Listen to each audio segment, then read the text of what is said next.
Okay, so oh my gosh, what's up, everybody? This is your girl, Mommy So True. Thank you for being here today. This is an episode of Survivor to Survivor. You are tuning in to a story from a fellow survivor of narcissistic abuse. I'm excited to listen to this story. It's my first time, your first time. I know I'm going to have a lot of questions. If you have questions, put it in the chat. Let's see what your thoughts are. If you have a survivor story, please take a moment to schedule a free interview with me to share your story. Like, comment, subscribe if you're new here. Hit the notification bell for me so you don't miss my weekly videos and my live post. Oh my gosh, Survivor, what's up? What's going on? How Welcome. you doing? How you doing? I'm good. I'm blessed. Thank you for being here. I want to give you an opportunity to open up and tell us what has happened in your world. What did you survive? Please share with us. So tell me from the beginning. All right. What's going on? It's I'll start with that. it it started off. I was on my own. I just built myself up as a young man into a adult. I bought a home, I bought a car, I had a nice job, and I was just praying for these things. And once all these things came to life, I'm in this big home by myself, and I'm a active father. I have three children, and Okay. I'm like, I need a woman. God, send me a woman in my life, Yeah. and God gave me all these other things like this car, this house, but the missing piece was a woman. Okay. And from just what I've experienced, they say when you pray in Pacifics. And at that time, I wasn't praying in Pacifics. I was just more like, just send me a wife. So God sent me a wife. Woo! I'm so happy you said that because a lot of us did that. Okay, go ahead. He sent me this wife, and it was still a process though. Okay, right. We I was working at this factory, and I saw this young lady. I found her attractive, and I spit the word out there. I was like, hey, I think she's pretty cute, whatever. And she noticed me, and eventually we end up speaking. Okay. I'm walking through the building, and this is one of the crazy experiences that I experienced when she spoke to me, and I couldn't even say nothing. I was just in shock. The words out of my mouth couldn't even come out, but I was just like, yeah, okay. She introduced herself to me and everything, and I was just like I said, I was just shocked when she spoke to me. Hmm. Eventually, we started dating, uh, somewhat trying to get to know each other, and we had all the same goals. We was dating to marry. She had two kids, I had three kids, and everything just kind of looked like it was perfect. Okay. So into our relationship, we was dating strong and hard, and we was dating for a purpose, and that was to get married. We both had a lot of similarities. Raised by grandparents. Both our parents, they was going through their addiction when we was child kids and stuff like that. But we had good morals, as I thought we did. Mm. Uh, we end up getting engaged. We got engaged, and I'm busting my butt off. I'm busting my butt off just to get just an engagement ring. Remind you, I don't have any kids with this How woman. how long was it before you met her and y'all got engaged? It was like 3 months. Okay, 3 months. I gotta Three make months. clear because love bombing has a specific time frame. Perfect. Three Yeah. months. It That's it definitely was like three. It was like 3 months. We got engaged. okay. So when I get to this ring, I guess that was the red flag that I first saw. It was just a ring. It was a token of my love because it was somebody that I want to spend the rest of my life with, and build with. So I Right. got the ring for her. Wasn't appreciated, nothing like that. The family, they was bashing her about the ring, but it was a token of my love. Wow. Okay. Uh, 9 months later, we get married. Once we get married, everything's pretty cool. We had our ups and downs and stuff like that, but our main issues was with our children. Um, I started noticing things around the house, noticing everybody's behavior. That mask came off. Um, a lot of jealousy. A lot of dark spaces in the house. Um, I Yeah. noticed. I noticed like with the children's behavior, especially with hers. and mine. Uh, my kids just wasn't comfortable. It was things like um, kids was just kind of a little disobedient, and it was frustrating to me because it's like my kids wasn't used to it. So on down into the marriage, we got married during the pandemic, and we got married during the pandemic, and everything was cool. It was just the regular, old typical, ups and downs, hiccups, and stuff like that. But we got into one argument one time, and got into an argument. It was small, and after the argument, I fell asleep, and I woke up, and she was mad at me, threw something at the wall, and she thought that I told somebody about our argument. But I've always said, anything that goes on in our house, it stays in our house. Mhm. So she just really thought like, I was just out there spreading our personal business within our house, and I kept it in our house.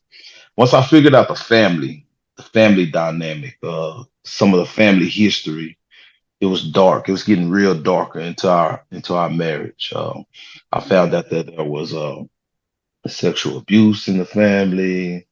It was a lot going on, and I've heard some things like it was just dark. It was just too dark. A lot of things that it was too embarrassing for me to even tell anybody, my friends, my close friends, my mother.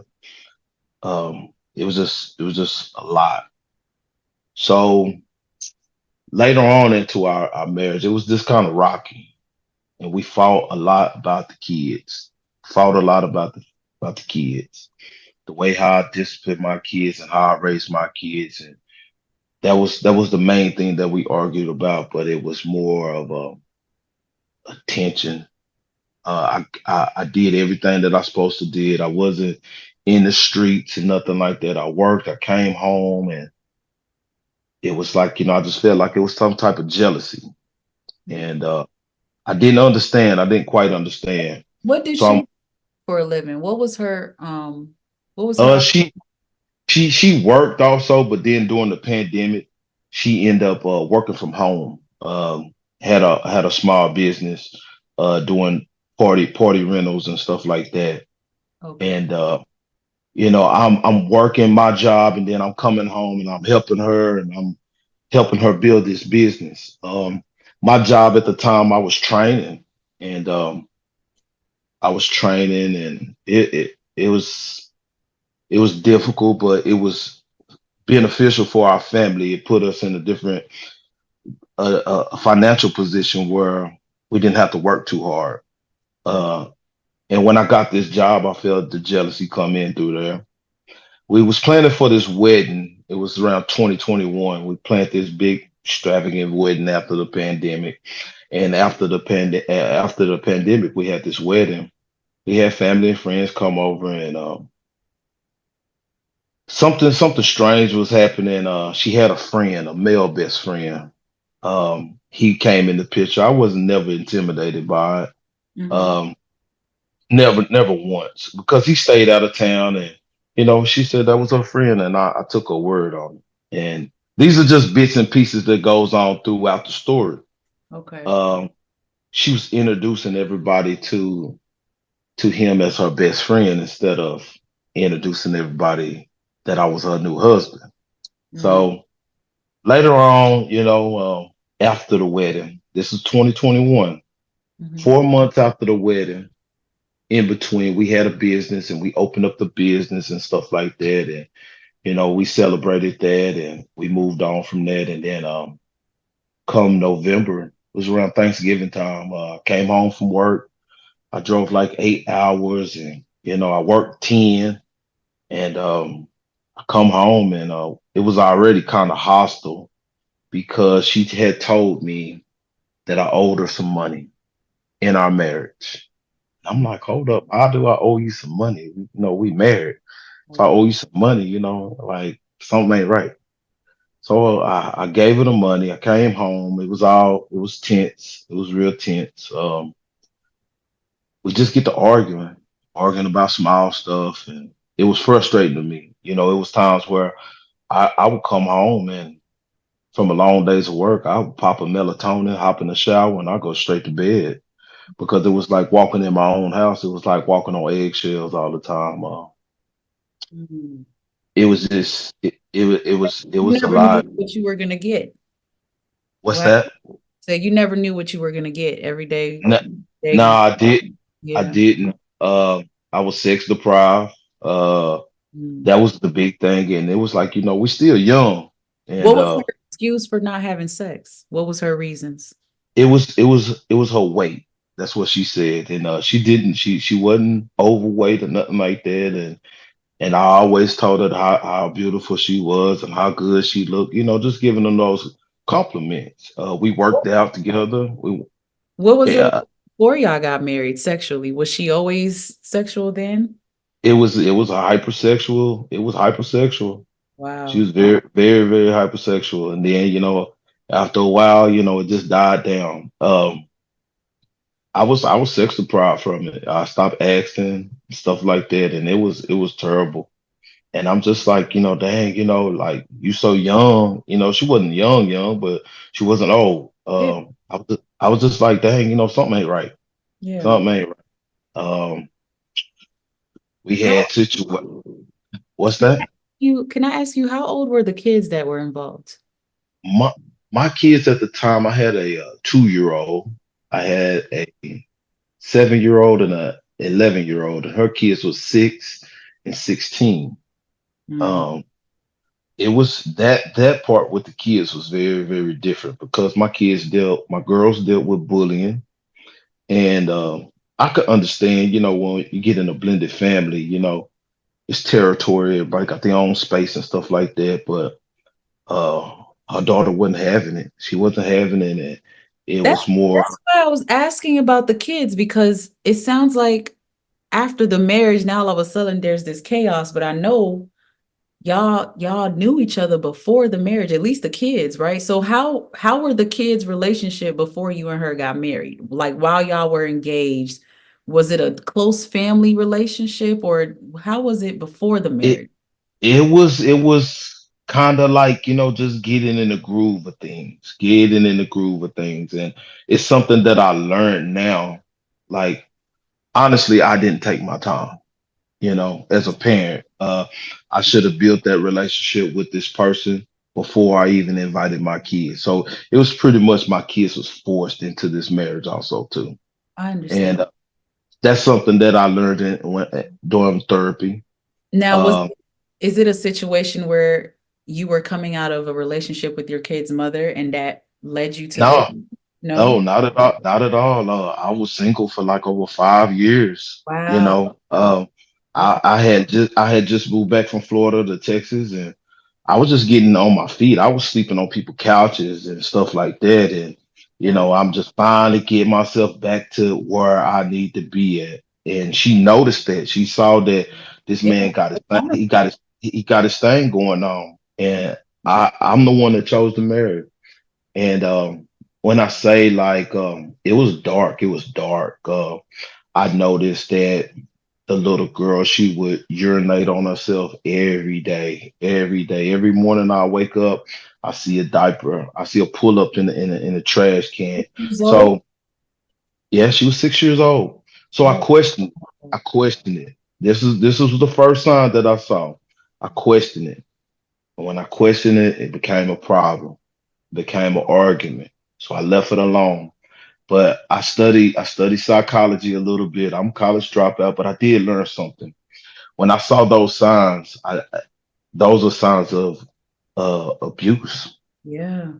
Those are the first signs. And I talked to my best friend about it, and he knew these people before I did, and he's one of those friends where it was like, I know these people passed, but she's with my boy. I guess she's in good hands. I'm not going to, whatever she tell him, I guess that he'll figure it out.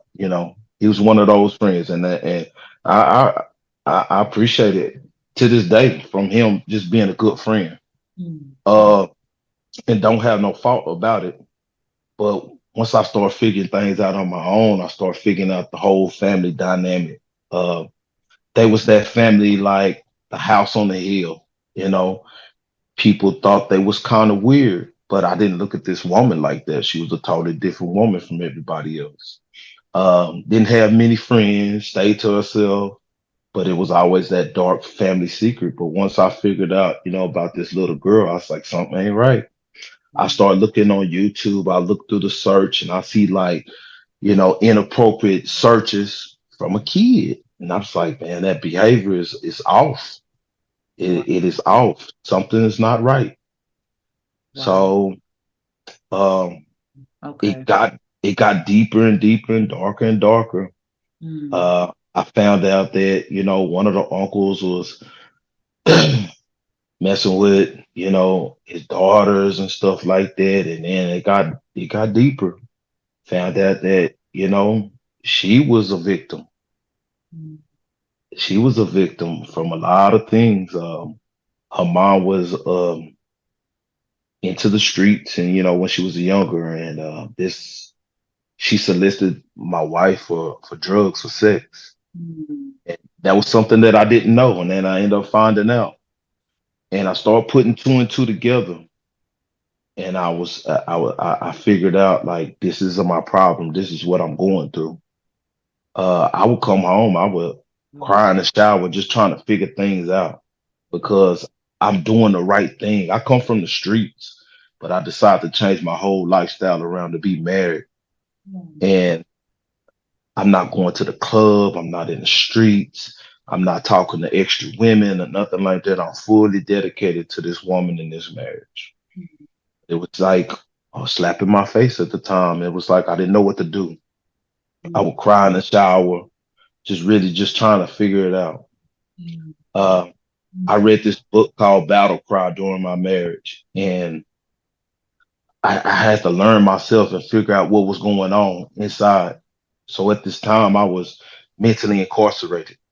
Mm. I didn't know how to let it out. I didn't know I couldn't be vulnerable with nobody. It was always a passive aggressive conversation. Uh, and I come with peace. I always do. Like even with my friends, I'm a peaceful person. I always say, it's not going to be no yelling, no fighting, nothing like that. I always used to say, hey, if we're gonna argue, let's go get in the car and let it out. But in this house, we're gonna be peaceful in here. And it was never that. No boundaries. The mother-in-law used to just always barge in the house, and I'm paying bills in this house, and it was like no boundaries at all. Mm. Uh, Very disrespectful. So going on to November, we got into this altercation. It was heated. It was real heated. I come home from work and I'm tired. I want to eat. I want to enjoy myself. Just want to relax. Alcohol was involved at this time. I just had a few drinks too many. She did too.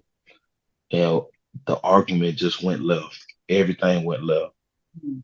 Um, we get into this heated argument, and right before you know it, we're in the front yard.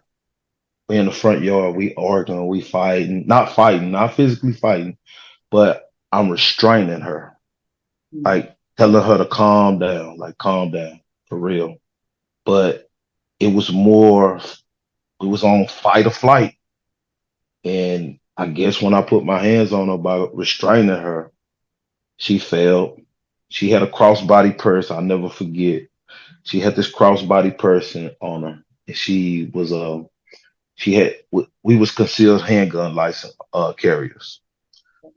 Gun fell out, and when I fell on top of her, she pulled it out on me, Mm. and I just went in defense mode. I grabbed it from her, and everything just my whole world just changed right before my eyes. She was telling me, "What are you gonna do? You gonna unalive me? Go ahead and do it. Go ahead and do it." And I'm like, "What? Are you serious?" I said, "You ain't even worth it. You ain't even worth it." Damn. After that, um, we both drove off. I had a car, and like I said, we had a little something to drink. And as I was driving, I lost control of my car. I ended up totaling my car. I come back home. I ended up going to jail that night. and I went to jail for aggravated assault with bodily deadly injury. Mm. I had a $50,000 bond. As I'm as I'm walking in the house, it's her mom, her brother, his wife. And this is during the George Floyd situation. I'm thinking the worst case scenario. These officers, they pointing these semi-automatic weapons on me. They tell me to lay down on the ground, and I'm just looking at this woman like, "Are you serious?" Um, they took me to jail, and when I went to jail, I stayed in there for 3 days, and nobody come get me out. Somebody on social media ended up reaching out to my family, which stayed like 2 hours away. They ended up bonding me out. I walked out. I walked from jail. My son's mom, she came and picked me up. And by the grace of God, I had just filed for a settlement. And I had to stay in a hotel for like 3 months. During this 3 months, you know, I'm still trying to figure out what's going on. I'm in a shock. Right. My wife at the time, she didn't come get me out of jail, and that was the killer. There was no evidence. There was no physical evidence of me assaulting her. There was no evidence that I had a handgun, nothing. And I'm thinking I might be in prison for the rest of my life just for this. Just off her mom called the cops and told the cops I did some horrific stuff. I was just in disbelief at the time. I'm trying to figure things out. I get me a lawyer. I'm staying in a hotel. I still got my job. Thank God. But they was trying to sabotage everything that I had going on. My job, my livelihood, my children, everything. But at the same time, I told her she wasn't worth it. That was my main thing. You're not worth it. Um, Wow. During this time I'm trying to figure it out, trying to just really just gather my thoughts. Everybody coming to me, talking to me, asking me stuff, and they told me they was like, "Well, did you black out?" I'm 43 years old. I never blacked out in my life. Never. I played sports, everything. I've never been blacked out, never been knocked out. And everybody was like, "Well, was you on drugs?" I'm like, "I've never been on no drugs." But I did. I took accountability and said, "Yeah, I took a few adult drinks after a hard days of work." Um, I'm trying to fix my marriage at this time, even though I got this charge on me. And Right. then she ended up because this was the first time that we ever had an argument, anything. I ever cussed her out, anything. I never cussed her out to that day. We end up working it out. She come back around, and we're just working it out, just trying to figure it out. We end up going to this marriage retreat. We renewed our vows for the third time, The trying third. to make it work for the third time. How long y'all been married? Or how long were y'all married? It was like about 2 years, And you renewed y'all vows 3 times. 3 times within a year and a half. Okay.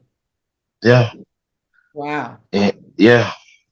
Um, Because that's I basically you saying she, that's how much she hoovered you in the relationship. pretty much, and I didn't know nothing about that. I didn't Yeah, know nothing of about. course. And I know you didn't, but I want people to hear what that is. Like they drop you and then they pick you up. They drop you and then they pick you up, and then you sitting somewhere thinking you're trying to save your marriage. Yeah, that's what it was. And I was I there. go, I go back home. I go back home under a protective order. I had a 90-day protective order. I go back home. We got the ring camera on there. She done added all her family members on there. As soon as her sister see me coming in the house, her mother see me in the house, I'm hiding my truck in my house in my garage. They call the police. Wow. They call the police again. I She can. played it off. She played it off like everything was cool, and the cops went away, and then I'm just trying to figure stuff out, within my marriage, trying to work it out, trying to earn out the kinks, trying to figure out where we went wrong. but it was family in our business. It was family that was jealous. It was dark clouds every time I walked through the door. It was this spirit inside this home that wasn't sitting well with me to the pit of my stomach. I wasn't sleeping good. My health was messed up. I was hypertension, overweight, everything. I couldn't figure it out. So it came around my birthday time. I come back home, and when I came back home, I noticed like we have a safe in the closet. I put like $2,000 in the safe. We got guns in the safe. When I come back into this safe, of course I knew the money was gone, but there was a gun that was missing. Hmm. My mama told me, she said, "Boy, don't go back to that house." She said, "Cause somebody gonna hurt you. Don't go back to that house." But I'm trying to save my marriage. I'm trying to work on it. But during my birthday, I bring it up. I'm asking about this gun that was missing. It was denied, denied, denied, denied, denied. I have every other firearm in the house except this one, and never came up. I go to work the next morning. I come back home that afternoon, and all my stuff is packed up in the garage on my birthday. All I could do was laugh. It was payday weekend. I was like, okay.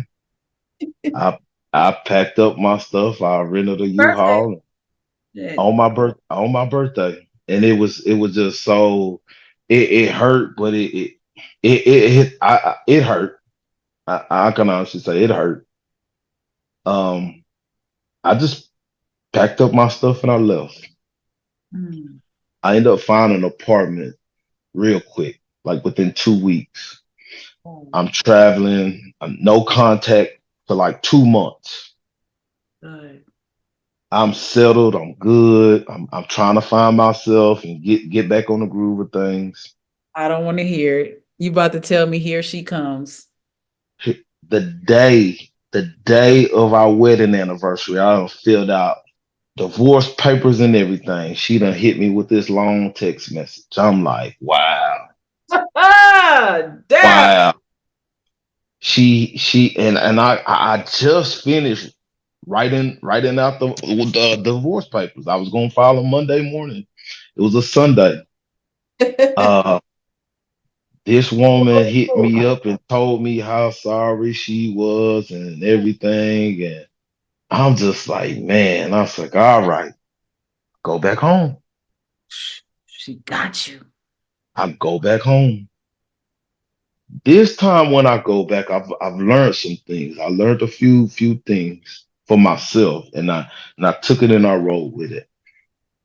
I didn't know how to talk to this woman Mhm. because I saw how her mother talked to her. I saw how the rest of her family members talked to her, but I didn't know how to talk to her. I was just speaking, just saying what was on my mind. I would think before I speak, but I just say what was on my mind. And she noticed that I wasn't talking as much. I just kind of observed a lot of things, and I guess it's called a gray rock method or whatever. I Yeah. was just observing and watching things and watching how it flow. And You switched up. You switched up. Ah. she she couldn't figure me out. I was going to therapy. I've been going to therapy now for like almost 2.5 years now, So proud of and you. and I was going to therapy during my marriage. We was going to marriage counseling, and shout out to my therapist, Miss Scott. She is awesome. But she was telling me, she's like, I could remember my when y'all was doing therapy. She said you would just sit up there and just look crazy. And I said, yeah, because she was just sitting up here lying. Man. Yeah. Like just lying. Like I don't want to participate in that mess. And she was like, how y'all doing today? Oh, we're doing great. We're doing good. And I'm like, man, we just got in an argument right before we got on this Zoom. But it was just so fake. Everything was so fake. Oh my. Uh, it was so fake. Uh, I wasn't celebrated. I was tolerated. Yeah. Anywhere I went, I was just tolerated. Well, her go. And I'm just like, I'm not celebrated like that by my friends and my family. My friends and my family, they love me. People are drawn to me. Mm-hmm. From a big family, big loving family, a big praying family. And that what got me out of my situation that I was in. They only love who I love, you Mm-hmm. know. So when it was my decision to leave, I had to make up a plan. I had to figure out some type of strategy. It was months on end. It was going on to December, and the holidays wasn't the same no more. It wasn't the same. It wasn't even close to it. My kids stopped coming over. Like their mothers was like, "Nah, we cool. My babies can't go over there no more." And all I could do was respect that. Yeah. Uh, I would have to alter my weekends. One weekend I chill with my kids. The other weekend I chill with her. It was so bad, even during the marriage, we got girls. She would get her girls hair done, and my girls' hair would just be sitting up there just looking crazy. And I'm like, nah, that ain't how we rocking. Really? Like, like we gonna get them out. We gonna get all their hair done. But Yeah. those are the small signs that I saw, Yeah. and I didn't understand. I didn't understand at all. So later on into this comeback of into this marriage, I'm trying to figure out an escape plan. I was like, man, I can't be with this woman for the rest of my life. I'll be sitting up under a rock. My mental health would be jacked up, and people wouldn't recognize me no more. Mm-hmm. So the holidays came around, Christmas came around, and I'm already in my mind. I'm like, I don't know where I'm gonna go, God, but just send me a sign. Show me a sign. God showed me a sign, and He told me to go. New Year's Eve of 2021, I told this woman, I said, hey, I'm packing my stuff up and I'm leaving. I'm done. I said, I'm not happy here no more. I said, it's draining me. It's draining my kids. I'm not the same person that I used to be. It's very, very different. I done alienated myself from my family. They don't even see me no more. And when I left, it was like, all right, oh well, see you later.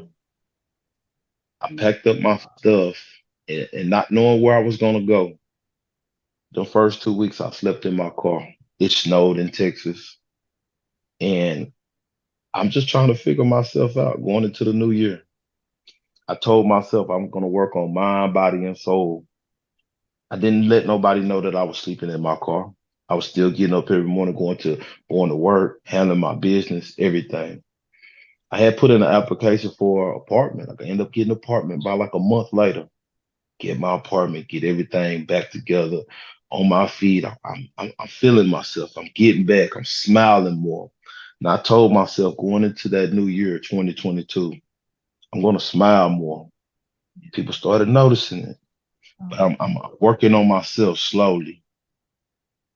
Um, I took my kids to Disney World in July, and this woman told me that we can't take all these kids to Disney World. She was like, your girls already been before. We should just take the little ones. And I was like, nah, that ain't a good idea. I said, I don't care if the ticket costs $1 million. I'm gonna take all of them. I'm gonna work my butt off and I'm gonna make sure we all go. Because when you go on family trip, you make family memories. Can't do a half a family, you gotta do it all. mhm. I end up taking my kids to Disney World. I end up doing all the things people said I couldn't do. Um, I became strong and courageous. Oh, I felt so good about myself. My self confidence came back. While I was on the beach in Florida, my supervisor told me, he said, Michael, I'm sending you to Nebraska. wow. And Wow. I've been in Texas. I've been in Texas my whole life. I I've been would. in Texas. I've been in Texas my whole life. God directed me all the way to Nebraska. When I come to Nebraska, I'm just thinking it's cold. It was the most beautiful place that I ever seen in my life. So vibrant, Mm. so vibrant. I'm by myself, all by myself. I regained my peace back in Nebraska. Oh my God. I, I regained so much peace and happiness. When I come back home to Texas, people were like, man, you was smiling, you was glowing. Man, dog, like, what is you doing? And my family just like, man, I'm glad you left that situation because it wasn't right for you. Not for you. You know, people was telling me they was like, you know, we knew in the we saw it in the pictures, in the wedding pictures. The photographer that took our pictures, she said, yeah, I didn't think it was gonna last long. I could just see things, and I've heard those stories before from photographers. They can tell. No, She was you. like, it just didn't seem right. Just Yeah. didn't seem right at all. But I tried so hard. It's my family dynamic to be married. They groom us to become husbands and wives in our family, especially in the South. They teach us these things. Grow up and get a family, get a wife, and be married and be happy. Those are the things that was embedded in me, and that's what I wanted. But that was one of the most valuable lessons that I learned in that relationship. And now I'm a year and a half, no contact, narc free, everything. Love it. And I'm sitting up here, I'm shining like new money now. I can't even lie. Everything has just Ivan, been new. okay, listen, I love it. Wow, the devil thought they were gonna destroy you. Yeah, yeah. And everybody just told me you're gonna be all right. I stayed to myself that whole year, just healing, working on myself. And in 2023, I popped my head out and I was like, okay, feeling Yeah, myself a little bit. I'm ready Let to me live see. now. Let's go. Let me see if I can date a little bit. I ran Okay. it. I ran into different women that had all these narcissistic traits. I Started to took my I took my time because I could figure them out. I could see it. see now. I Yeah. could I could see. I was blind, but now I can see. Yeah. It's just been so this journey of mine just been so different, and it's like I share my story sometimes on TikTok. You Okay. know, I talk about my story and the things that I've been through, What's up? and it's therapy. It's Yes. therapy for Yes. I'm on a whole nother wave right now. I seen this woman one time, and this is a crazy story. I seen this woman one time. We was at a football game, and it was like I say about 5,000 people there. And out of all those 5,000 people there, when I saw this woman, I smiled. But when I saw her, it was like she was just blurry. She couldn't look me in my face, nothing. Because when I walked away, I walked away, with a clean slate. I told her how I felt and I moved on. But what's in the dark was always in the light. That same best friend, he was right there with her. That same best friend, they was going on trips together. Everything that she said she wanted to do with me, she was doing it with him. And people was coming back to telling me, well, it's the flying monkeys. They'll come back. They'll look at my pictures. They'll see how I'm smiling and I'm doing things with my kids. But they say when you done play with your toys, you just give it to somebody that need it. Yeah. And that's what I did. That's what I did. It didn't serve a purpose for me no more in my life. It Nope. didn't. Oh my God. And my kids are so much better. So much better. Good, good, My good. daughter, my oldest daughter, she's 17 now. She told me, she said, Dad, she's like, yeah, we was miserable. My kids used to come in the house like it was cattle. They'll say, hi, go to the room. Hi, go to the room. Bye. Hi. They Oh, was miserable. And it was like I was taking them through that. yeah. And after that marriage, I had to have like some serious counseling. Serious. I could have got it through my job for free, but it was urgent. I spent thousands of dollars on therapy between me and my kids, and it worked. It helped me out a lot. Mhm. Thank you for sharing that. Somebody needs to know that you need that. Now, You need that. You can't just think that you're gonna come up out of this relationship and you just gonna, thug it out. Nah, your mental nah, Your mental has been destroyed. Your spiritual has been beat. You need therapy. You need somebody to help you get grounded Yeah, and level headed again. It's just some people don't need it, but anybody who needs it, please don't feel like you're doing something wrong. And no, yeah. I went through therapy. I've been in therapy for really like consistently maybe 4 or 5 years now. Hmm. And it's part of my life. It's part of my Yeah, my healing journey. My therapist is like my best friend now. It's like exactly. Exactly. My so my therapist is like my aunt now. yeah, Like yeah, she's family. yeah, exactly. She's Exactly. family.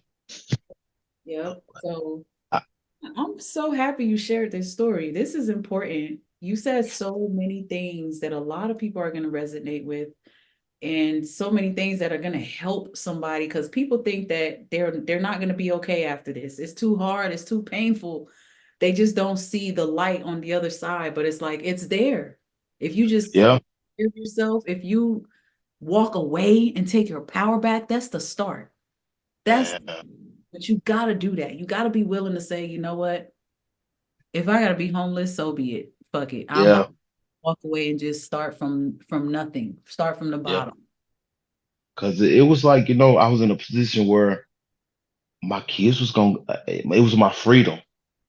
And I'm close to my kids. I'm a real active father. You care But about it. y'all, Yeah. y'all want to take me away from my kids? Yeah. Like that put me in a whole different pivot in life. Yep. So I had to make a lot of changes real quick and real fast. Yeah. It was an awakening. It's an awakening. Yes, yes, yes, most definitely. Definitely. Yeah.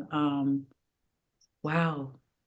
Wow, wow, wow. I truly appreciate you doing this today. I hope that there isn't anything that you've left out. I'll give you the last few minutes to let anything out that you feel you want to add, but I don't I even could t- I could tell you this, and I took this from my grandfather, a very, very wise man, Mhm. very, very wise man. This man told me, he said, Mike, he said, you're gonna need prayer in this marriage.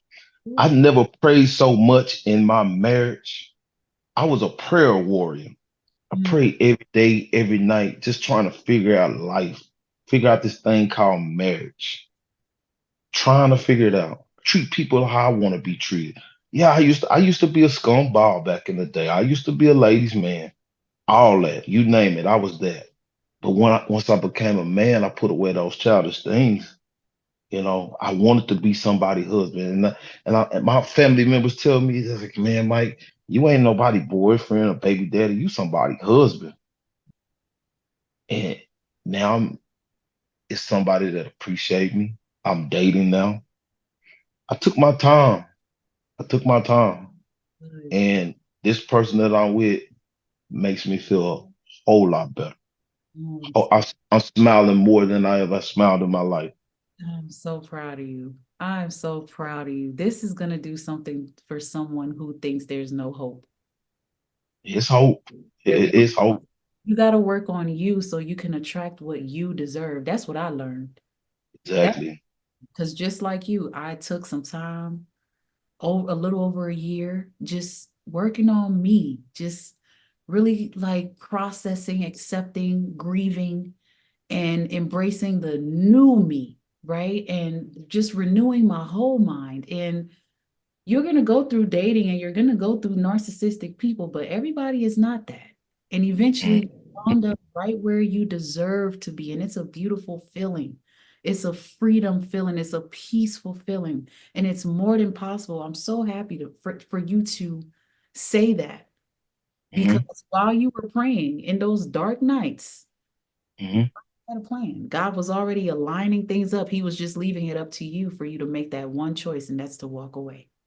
And I never gave up on love. Never gave up on love. I wasn't bitter. I didn't have that bad taste in my mouth. You're not supposed to I was let them change you like that. No. nah, and I was open to it, but it was a few bad apples in that bunch. But I could have been anywhere in the whole wide world, but I found love in Nebraska, of all places. God sent you there for a reason. Come on. Yes, Always. Yeah, It's yeah. all aligned. It's strategic, you know? That's why we don't give power to darkness because they'll take us away from our purpose. They'll take us away from what God has aligned for us. But if we can overpower darkness with our light and choose to walk away, pick our Hmm. everything Hmm. we deserve is on the other side of that. It's like now as soon as you picked you, God was like, okay, now that Nebraska move, boom, you can let it up, let him get that. Then the next Hmm. step, we got that woman that he's been praying for. Boom, you got it. It's like Hmm. life just becomes, it just all aligns. We just have to make that one decision to leave these people alone because Yeah, we have to embrace and accept that they are not worth it. Like you told her, yeah. you're not worth this. You're just That not. that was my main word, and it was like I was like, I wish I would have had a recorder during this time. I wish I did. It was repeatedly. I used to go to sleep hearing it in my head. You're not worth it. She's like, you remember you said I'm not worth it. You're She not. wasn't. She wasn't. She wasn't, not at all, had nothing to offer, nothing to give, was never gonna pour, just gonna take, take, take, and destroy. Yeah. You and so I'm so happy to hear a true survivor story. And I can't thank you enough for letting the world hear it. And if you want to expose your TikTok, please let me know. I'll add it to the video, put it in my description box for people to come check you out. I'm sure somebody would love to maybe follow you and be motivated Hmm. by the fact that you are thriving past this. You're moving on with your life. You didn't stay there. You didn't let it break you. You're not a broken man sitting somewhere talking about, oh, F all these women and like, oh, I couldn't do that. a lot of I people could. take that pain and be that. Yeah, God, because it's like I um, have girls. I have girls, and it's like I couldn't have that energy around them. I, yeah, I had I had to be loving and compassionate. so proud of you. Oh, you a real man. See, she lost a she lost a and that's what they Hey, humble real ones. And it's sad, but it is what it is because you end up where you deserve to be. And I'm happy hmm. now you can Thank you. live a feeling peaceful, happy life like you deserve because you have the heart and now you have a like heart, like-minded person with you with the same attributes, same energy. Man, live your life to the fullest. Y'all enjoy Got it to. Got and to. keep spreading the love all around you and stay empowered, educate. Hmm. Man, I rock with you. Thank you for doing Thank it. thank you. Welcome. You welcome. You welcome. Appreciate it. Those of you watching today, man, like I said, like, comment, subscribe. If you want to share your story, don't hesitate. Don't be afraid. Click that link in the description box. And if you need to reach out to me, if you want to know who this person is and you want to contact him, let me know. Email me or something, and I'll send you the information if he's allowing it. But Yes. I will let you guys. Yeah, he said yeah. So yep, guys, let me know. He said he's on TikTok and I'm just so happy to be here in this community from survivor to survivor. Thank y'all for watching another episode. I'll see you guys next time. Stay blessed, guys.